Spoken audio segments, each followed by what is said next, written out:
Before you try to fix your life, listen to this carefully. The reason nothing is falling into place is because your attention is everywhere except on yourself. You keep watching people who do not feed your future. You keep explaining yourself to people who are committed to misunderstanding you. You keep reacting to noise, chasing approval, and calling it effort. But the day you become silent, the day you stop begging to be seen, the day you put all your energy back into your own mind, your own discipline, your own peace, everything begins to change. Not because the world suddenly becomes kind, but because you finally stop leaking your power. You have been running a business with no walls. Every ounce of energy you make, someone else spends before it even reaches your own hands. You wonder why you feel poor in spirit even when you are working so hard, and the answer is simple. Income does not build wealth if there is no vault to hold it. Attention is the same. You can generate all the effort in the world, but if it drains out through 100 small leaks, a comparison here, a grudge there, an argument replayed for the 10th time, you will stay exhausted and empty no matter how much you produce. The first repair is not a new plan. It is a wall. The moment you stop explaining yourself, people begin to hear your silence. And this is the part most people never understand. Silence is not weakness. Silence is not fear. Silence is not the place where you hide because the world became too loud. Silence is the place you return to when you finally remember your power. Think of the people you admire most, the ones whose calm you have actually felt in a room. Very few of them talk about their plans before their plans exist. They do not narrate their becoming. They simply become, and one day you notice the difference without being told why. That is what silence produces, not mystery for its own sake, but evidence that cannot be argued with. Noise invites debate, evidence ends it. You have spent too many days trying to convince people that you are growing. You have wasted too much energy proving that you are serious, proving that you are different now, proving that your heart is clean, proving that your dream is real. But listen carefully. The seed does not argue with the soil. The mountain does not explain its height. The river does not beg anyone to believe it is moving. It simply moves. And because it moves every day, quietly, patiently, without needing applause, one day it cuts through stone. Notice something about the river. It never once demands the stone move faster to meet it. It does not resent the rock for resisting. It does not stop moving because today the stone did not visibly change. This is not indifference. This is trust in accumulation. Your discipline works the same way, even on the days it looks like nothing happened. The cut is happening under the surface long before you see the canyon. This is what happens when you focus on yourself and stay silent. Life stops being a battlefield for attention and becomes a training ground for mastery. You no longer wake up asking, who is watching me? You wake up asking, am I watching myself? You no longer measure your value by the noise around your name. You measure your value by the discipline inside your day. And the strange thing is, when you stop chasing everything outside you begins to rearrange itself. This rearrangement is not magic, and it is not luck. It is physics dressed as fate. When you stop spending your best hours performing for an audience, those hours go somewhere. They go into skill. They go into health. They go into the quiet accumulation of competence that eventually becomes impossible to ignore. People will call it a sudden rise. You will know better. You will know it was never sudden. It was simply unseen. But most people cannot do this. They are addicted to being seen before they are ready. They want the fruit before the roots are deep. They want the respect before the routine is strong. They want the victory before the private work has shaped their character. So they speak too early. They announce too much. They expose their plans to people who have no right to touch them. Then when doubt, jealousy, criticism, and distraction walk in through the door they left open, they act surprised. Not every dream needs an audience. Not every wound needs a witness. Not every plan needs an announcement. Some things must be protected in silence until they are strong enough to stand in the wind. A young plant is not put out into a storm on its first day above the soil. It is sheltered, watered, kept from the harshest sun, until its stem has enough strength to bend without snapping. Your ideas deserve the same shelter. When you announce a fragile dream to a hard room, you are not being brave. You are exposing a seedling to a hurricane and calling it faith. Protect the seedling. Let it become a trunk, then let the wind test it. because by then it will hold. When you are building yourself, you must understand something very serious. Your attention is your life. Wherever your attention goes, your life begins to follow. If your attention is on other people's opinions, your life becomes their property. If your attention is on comparison, your peace becomes a hostage. If your attention is on old pain, your future keeps kneeling to your past. But when your attention returns to your breath, your body, your habits, your mind, your choices, your work, suddenly you are no longer scattered. You become collected, and a collected person is dangerous. Not because they want to harm anyone, but because they are no longer easy to control. People can control the distracted. They can disturb the reactive. They can manipulate the hungry ego. But a silent person who is focused inward is difficult to move. Praise does not intoxicate them. Insults do not destroy them. Delay does not break them. Rejection does not define them. They have stopped living as a leaf in the wind. They have become the tree. A leaf goes wherever the wind decides. It has no say. It celebrates when the breeze is kind and panics when the breeze turns violent, because its entire experience of life is decided somewhere outside itself. A tree feels the same wind, and the wind may even break a few of its branches, but the tree does not blow away. It bends, it creaks, sometimes it loses a limb, but its root system was built for exactly this. This is the difference between a person who reacts and a person who is rooted. Roots are not built during the storm. They are built in the quiet seasons before it, which is exactly why so many people are unprepared. They spent the quiet seasons chasing noise instead of growing roots. You may think silence means doing nothing. That is a childish understanding.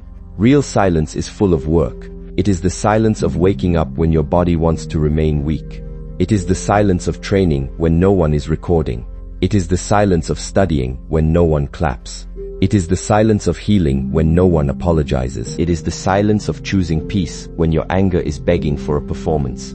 It is the silence of walking away when your pride wants one more argument. It is also the silence of finishing the task you told no one about. The silence of showing up on the 4th day, the 40th day, the 400th day, when the excitement that started the habit has long since left, and only the decision remains. Excitement is loud. It announces itself, and then it leaves without warning. The way a guest disappears from a party without saying goodbye.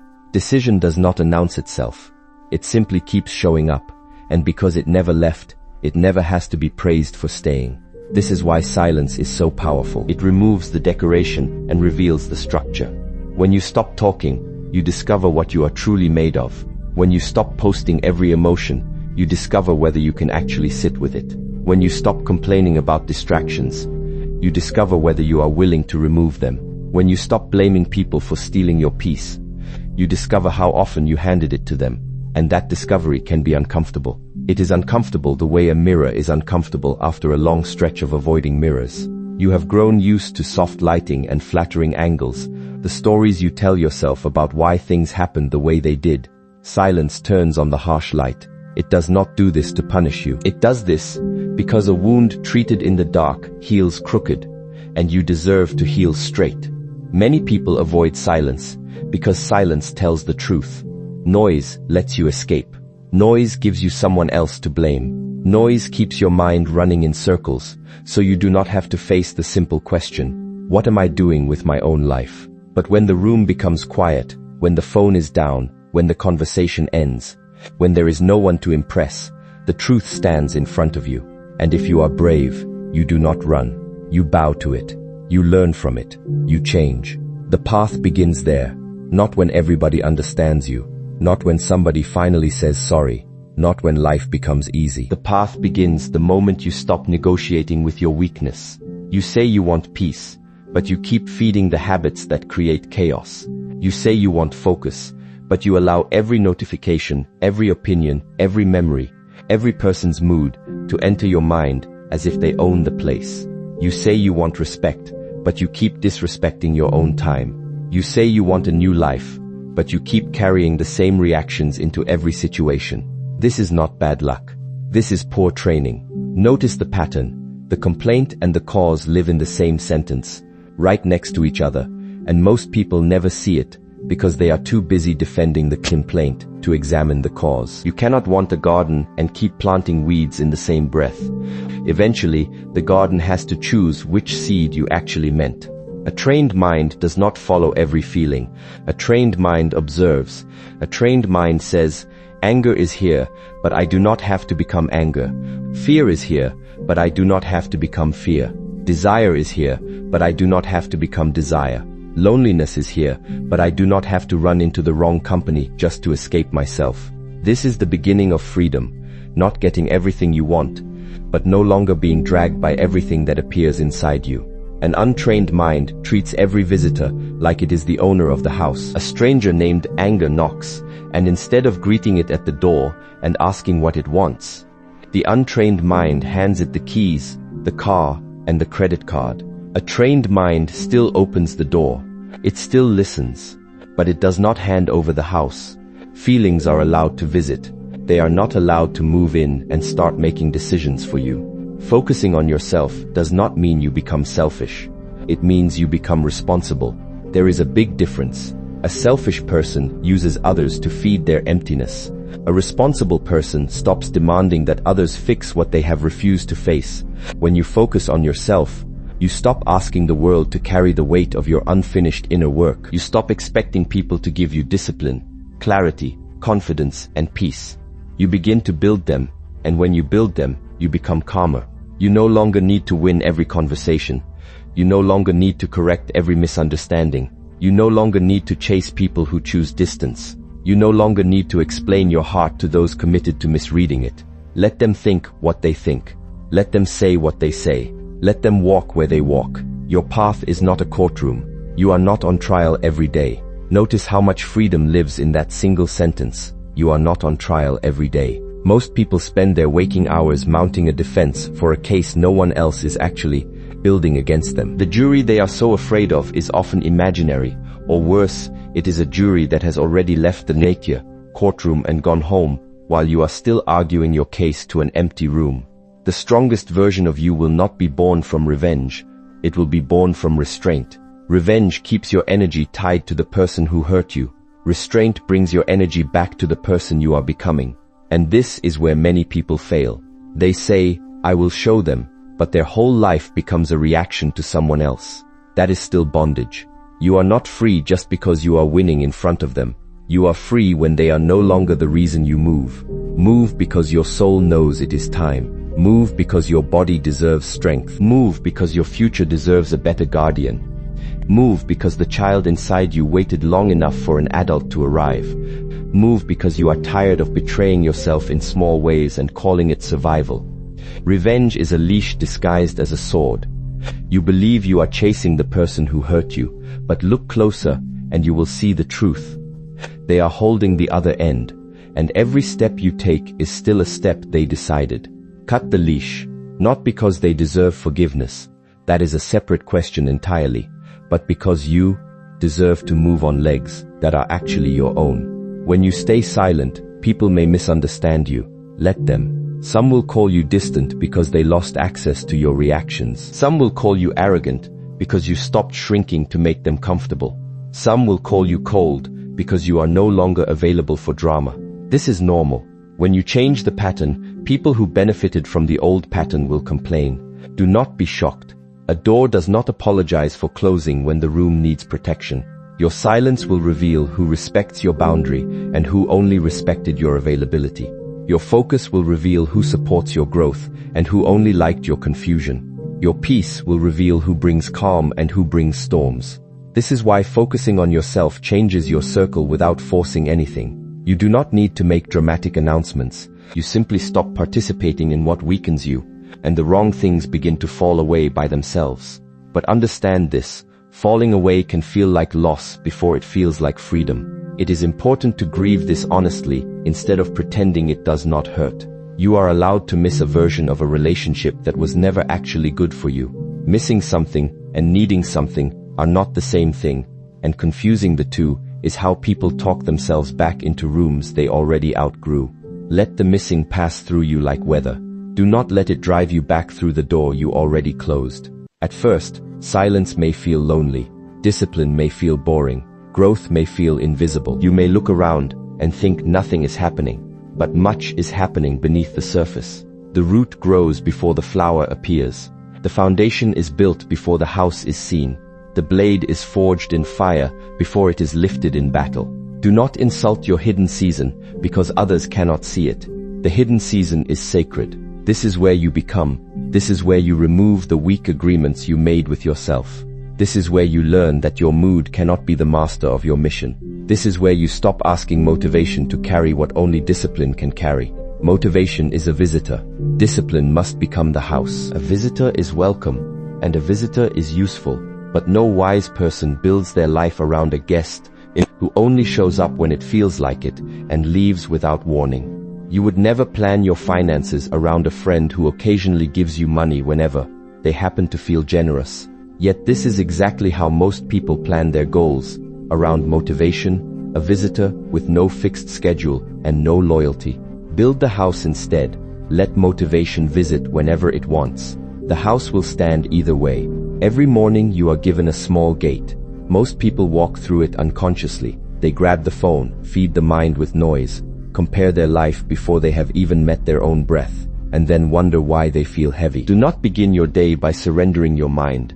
Before the world enters, return to yourself. Breathe, sit, move, clean your space, drink water, read something that strengthens your thinking, write the one thing that matters. Then do it before the day becomes crowded. Whoever gets to your mind first owns the shape of your morning. If the first voice you hear is a stranger's opinion, a headline built to alarm you, or a comparison engineered to make you feel behind, you have handed the steering wheel to people who do not know your destination and do not care about your fuel.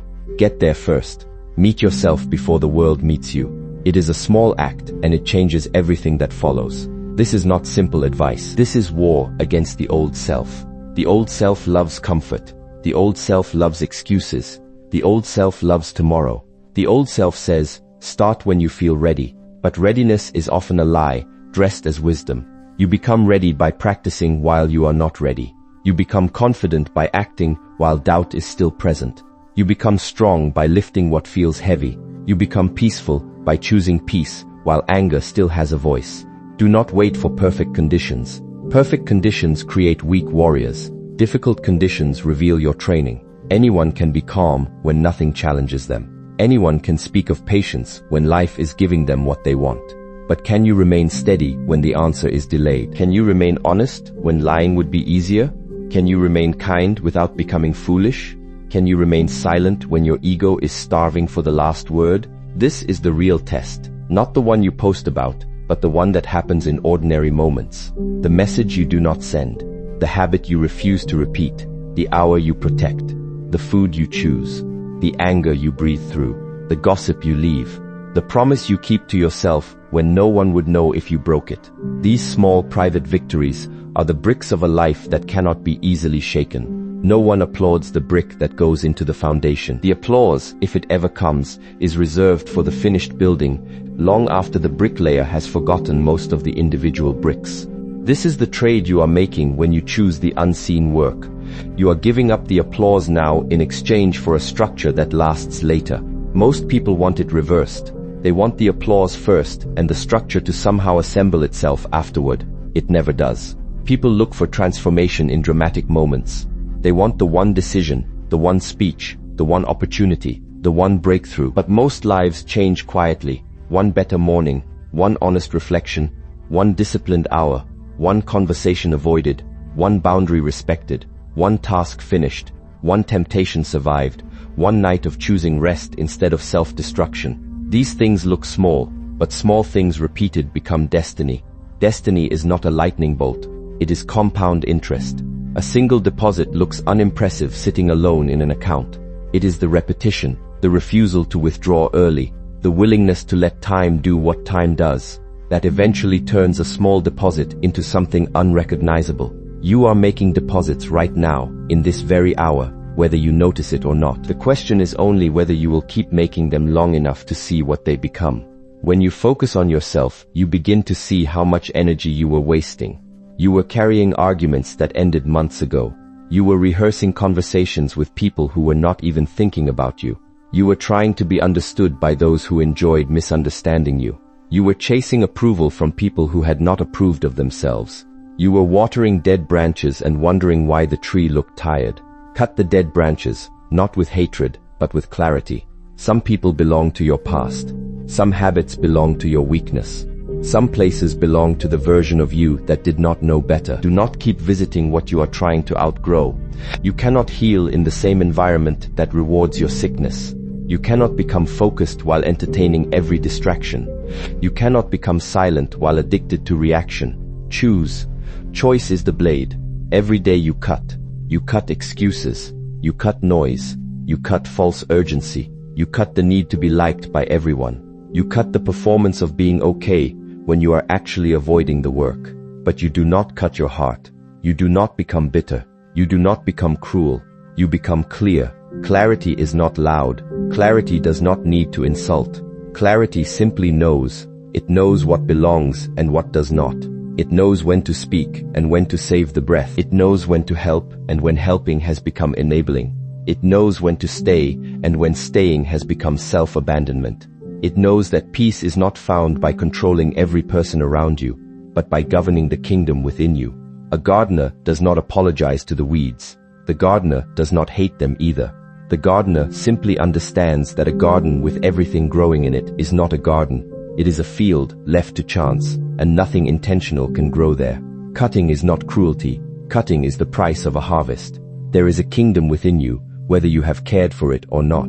Your thoughts are its messengers. Your habits are its workers. Your values are its laws. Your attention is its currency. Your body is its temple. Your breath is its gate. If you let strangers, fears, addictions, and old wounds rule this kingdom, do not be surprised when your life feels occupied. Return to the throne. Returning to the throne means you stop living like a guest in your own mind.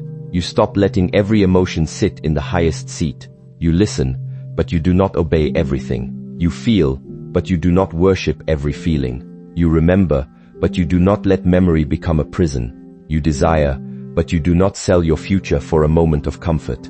This is inner leadership. And when inner leadership grows, outer life begins to shift, not magically, not because the universe is impressed by your silence, but because your decisions become cleaner, your reactions become slower, your standards become higher, your time becomes protected, your words become fewer and stronger, your work becomes deeper, your presence becomes heavier. People feel when you are no longer leaking energy. Have you ever entered a room and felt someone's calm before they spoke? That is not an accident.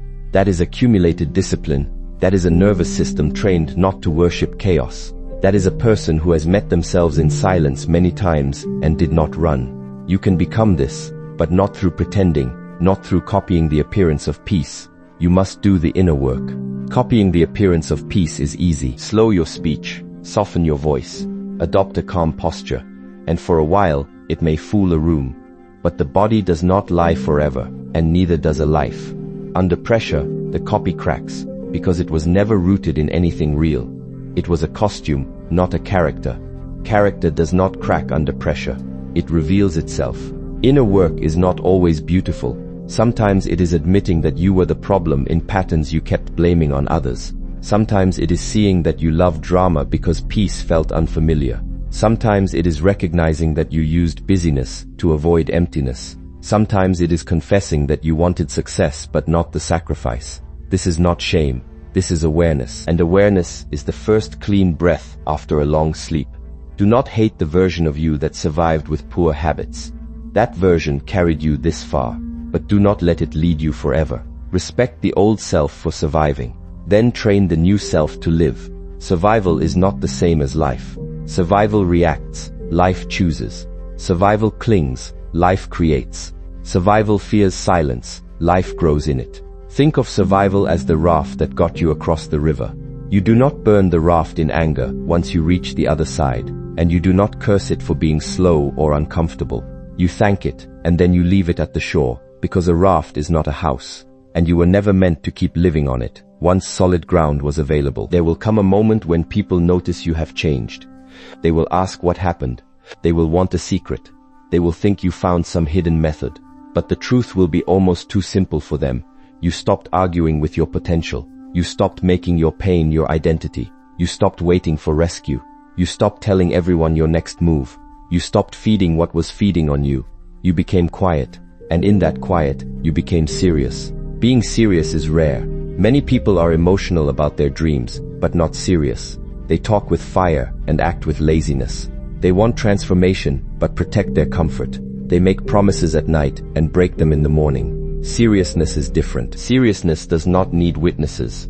Seriousness chooses the boring repetition that creates uncommon results. Seriousness stays when excitement leaves. Ask yourself directly, are you serious or are you only inspired? Inspiration can make you speak. Seriousness makes you practice. Inspiration can make you imagine a new life. Seriousness makes you delete what keeps pulling you back. Inspiration can make you feel powerful for an hour. Seriousness makes you humble enough to begin again every day. Inspiration is a spark, and a spark is a beautiful thing to witness. But no one has ever heated a house through winter with a single spark. Seriousness is the one who gets up in the cold and feeds the fire again and again, long after the spark that started it has been forgotten. If you only chase sparks, you will always be warm for a moment and cold for a season. Learn to feed the fire. This is why silence helps. It removes the intoxication of talking. When you talk too much about what you will do, your mind sometimes tastes the reward before the work is done. You receive praise for an intention and mistake it for progress. Be careful. Announcing can become a substitute for doing. Explaining can become a substitute for changing. Planning can become a substitute for beginning. Silence forces the truth. Did you do the work or not? There is peace in that truth. Harsh but clean. You either trained or you did not. You either protected your time or you did not. You either honored your word or you did not. No drama, no long story. No blaming the weather, the family, the past, the mood, the economy, the people who did not believe in you. Some obstacles are real, but your response is still yours. Do not confuse compassion with excuse. Yes, your pain matters. Yes, what happened to you may have been unfair. Yes, some people damaged things inside you that they never helped repair. But if you use that pain as permission to remain undisciplined, then the wound becomes your master. Pain is not your fault, but healing is your responsibility. This truth is uncomfortable, so many people reject it. Rejecting it does not make it false. You did not choose the injury, but you are the only one who can choose the rehabilitation. No one else can do your stretches for you. No one else can walk on your leg while it heals. The people who hurt you may never even know how deep the damage went, and waiting for them to fix what they cannot see is a wait with no finish line. Take the crutches away from the past and hand them to your own 2 feet, however unsteady those first steps feel. When you focus on yourself, you take back responsibility without taking unnecessary blame. You say, I did not choose every storm, but I will choose how I build my shelter. I did not choose every wound, but I will choose whether I keep bleeding onto my future. I did not choose every ending, but I will choose whether I become bitter or wise. This is power. Quiet power. Quiet power is not interested in looking powerful. It does not need to dominate the room. It does not need to embarrass others. It does not need constant proof. Quiet power is the person who can leave without hatred, speak without shaking, listen without losing themselves, work without applause, and rest without guilt. Quiet power is when your inside and outside are no longer fighting each other. Most people are exhausted because their life is divided. They show one face online, another face with friends, another face alone, another face when afraid. They spend so much energy managing images that they have no strength left to build substance. Stop performing. Build substance. The image needs maintenance. Substance needs practice. The image begs for attention. Substance earns respect. Imagine trying to keep 4 different masks perfectly balanced at all times, adjusting each one depending on who walks into the room. That is not living, that is stage management. And stage managers do not get to enjoy the show. Take the masks off, even if the first few days without them feel exposed. Exposure heals faster than performance ever could. Thanks for watching.